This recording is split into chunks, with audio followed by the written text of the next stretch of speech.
বিভিন্ন চাকরির পরীক্ষায় ইন্ডিয়ান পলিটি বা ভারতের সংবিধান থেকে যে সমস্ত টপিকগুলো থেকে কোশ্চেন আসে তার মধ্যে খুব গুরুত্বপূর্ণ একটি টপিক হলো ভারতের উপরাষ্ট্রপতি, the vice president of India. উপরাষ্ট্রপতি ভারতের দ্বিতীয় উচ্চতম পদ অধিকার করেন। The vice president অকুপাইজ the second highest office in the country. অর্থাৎ রাষ্ট্রপতির পরের স্থান হচ্ছে উপরাষ্ট্রপতির।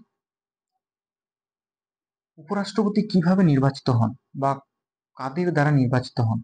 লোকসভা এবং রাজ্যসভার সকল মনোনীত এবং নির্বাচিত সদস্যদের দ্বারা নির্বাচিত হন উপরাষ্ট্রপতি। The vice president is elected by both the elected and nominated members of the parliament, Lok Sabha and Rajya Sabha.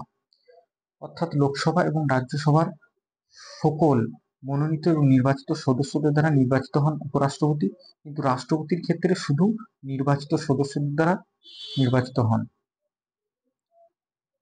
উপরাষ্ট্রপতির কার্যকালের মেয়াদ 5 বছর। প্রায় আসে কোশ্চেনটা, রাষ্ট্রপতির মতোই 5 বছর।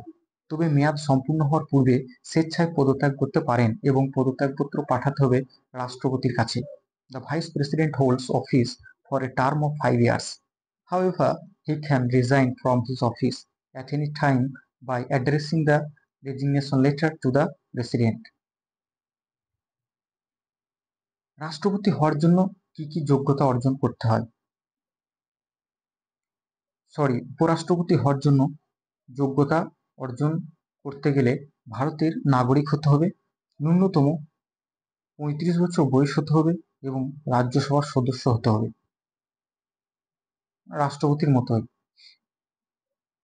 যেটা to be eligible for election as vice president, a person should be a citizen of India, he should have completed 35 years of age, he should be qualified for election as a member of the Rajya Sabha.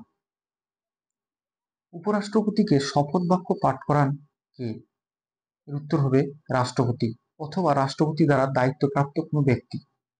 The oath of office to the vice president is administered by the president or some person appointed in their behalf by him. এটা খুব important question, বারবার আসে যে পদাধিকার বলে উপরাষ্ট্রপতি কার chairman? উত্তর হবে রাজ্যসভার চেয়ারম্যান।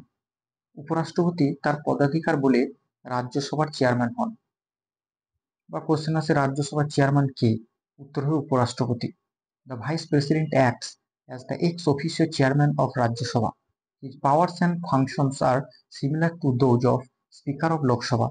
অর্থাৎ লোকসভার স্পিকারের সমতুল্য হচ্ছে উপরাষ্ট্রপতি, রাজ্যসভার চেয়ারম্যান। ভারতের উপরাষ্ট্রপতি তার অতিশয় মহামান্য হিসাবে বিবেচিত। The Indian Constitution has not assigned any significant function to the vice president. Hence, some scholars called him his superfluous highness. মাঝে মধ্যে কোশ্চেন আসে যে হিজ সুপারফ্লাস হাইনেস বলতে কে বা কাকে বোঝানো হয়? তো এটা হবে উপরাষ্ট্রপতিকে বোঝানো হয়। ভারতের প্রথম উপরাষ্ট্রপতি কে ছিলেন? Who was the first vice president of India? Doctor Sarvepalli Radhakrishnan.